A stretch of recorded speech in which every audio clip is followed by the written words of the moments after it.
তো আমরা সকাল সকাল বাইরে গেছি, এখন ঠান্ডার আবহাওয়া চলে এসেছে। তো আমরা পৌঁছে গেছি একটা বাড়িতে, সেখানে যাই দেখছি ইয়ার গিজারে পাওয়ার সাপ্লাই যাচ্ছে নাই। ইয়াদের অভ্যাস আছে গরম জল সিনাই।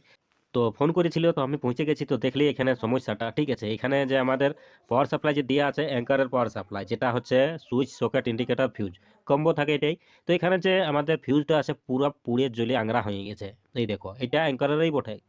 তো এখানে নোট করবেন এই যা পুড়ে গেল ইয়ার কারণটা কি।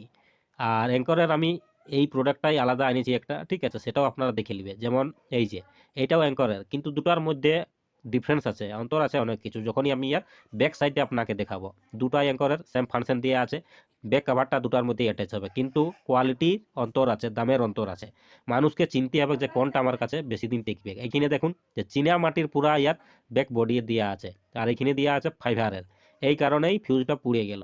ঠিক আছে, এখানে যদি চীনা মাটি দিত